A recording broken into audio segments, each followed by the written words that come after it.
It's the Real News Network. I'm Sharmini Pires coming to you from Baltimore. Fracking, otherwise known as hydraulic fracturing, the process of drilling down through shale rock to extract oil or natural gas. It's an issue dividing the policies of Bernie Sanders and Hillary Clinton.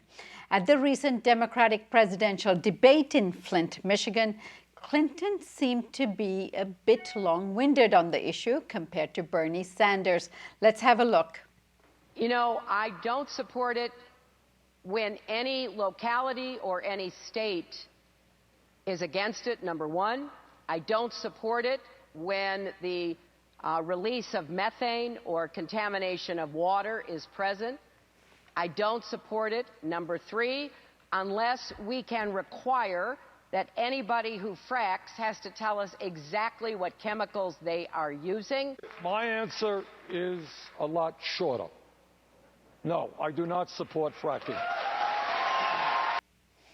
Some attribute Sanders' victory in Michigan on Tuesday, the state that is besieged by poisonous water in Flint, to that comment. And one may wonder how much the fracking issue have been contributing to people when they went to the polling station, as fracking is known to pollute groundwater and contribute to contaminated drinking water. Sensitive issue.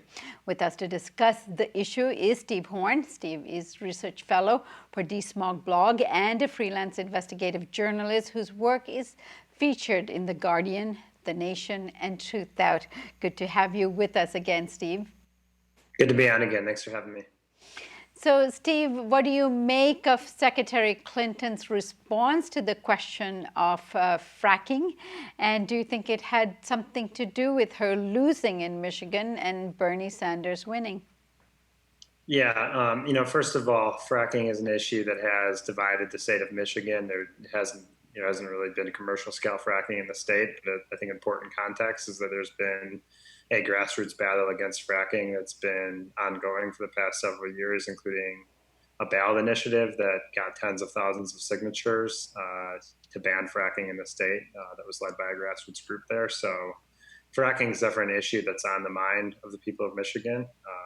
Of course, it's hard to go ahead and then say that's one of the contributing factors to the reason why Sanders ended up winning. But of course, that is an issue that has rallied the grassroots. So of course, it's something that a lot of people, tens of thousands of people in the state care about, and many of them probably voters who went out and potentially voted for Sanders. So that's first of all. Second of all is Clinton's equivocating on the issue in her answer to the question. Of course, a lot of this has to do, backdrop is that she has taken $4.5 million from the fossil fuel industry as of the latest data that came out that was released by Greenpeace USA. That is super PAC money and her campaign committee money versus campaign committee money only from Bernie Sanders. He took $35,000. That could most likely just mean some money from employees of companies because he does not have a super PAC. And so, of course, that is the broader context. The nuances of her answer is that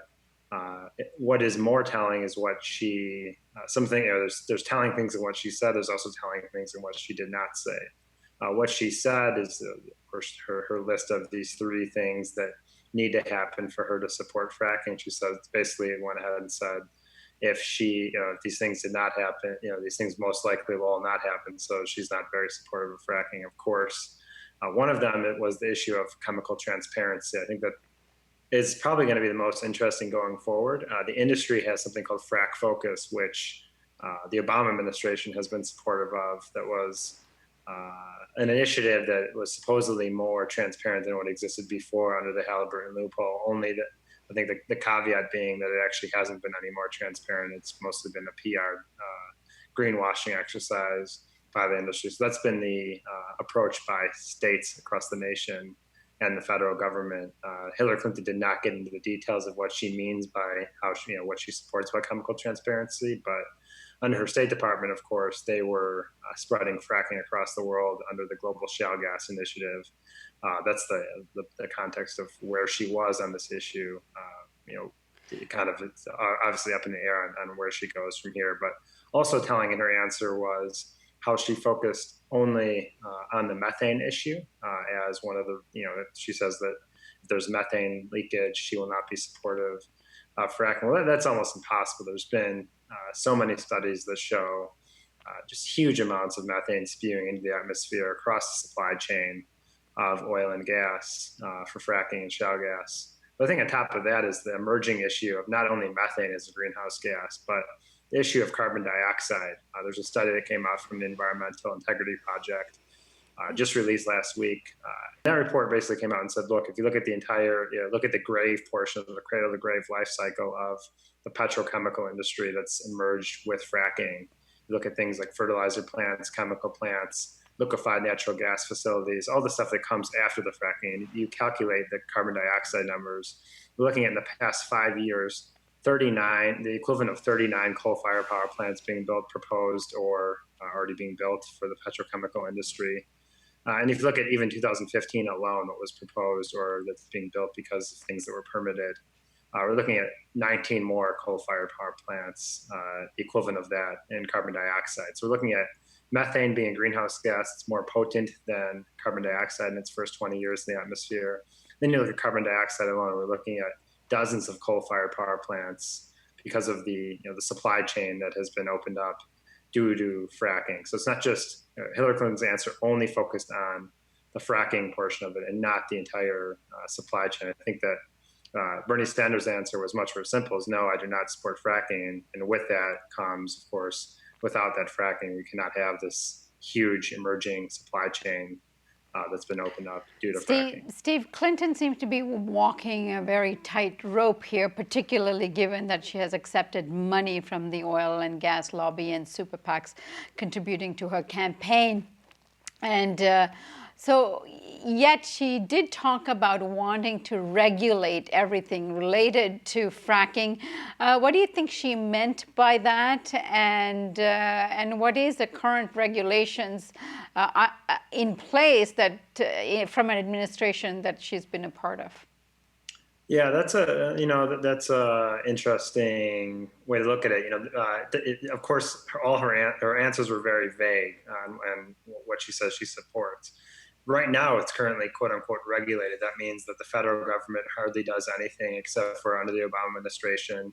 There's been proposals for regulating methane on public lands under the Bureau of Land Management, and that's pretty much it in terms of the Obama administration. You look at what the status quo has been since the Energy Policy Act of 2005 and before, and that is giving all authority to the states. And of course, that's crucial because the states are all part of this broader state regulators who are supposed to be policing the oil and gas industry. They are all members of this really powerful body that's been in place in the United States since 1935. It's called the Interstate Oil and Gas Compact Commission, which was a compact signed between the states and Congress. It's congressionally authorized. But essentially it is a body of regulators that are in the pocket of the oil and gas industry. IOGCC, as it's called in shorthand, takes lots of money from the oil and gas industry. And the compact itself is funded from drilling operations in the states. So it's basically an organ of the oil and gas industry in terms of how it works. And we will be doing a lot more reporting on this body, but that is the status quo right now. And that we call that regulations in the United States. And of course, as it plays out, it means very little regulation, underfunded state level regulations, and lots of corruption on the state level. It remains to be seen if Clinton will challenge that, but that is something that has been in place in the United States, obviously, now for 80 years.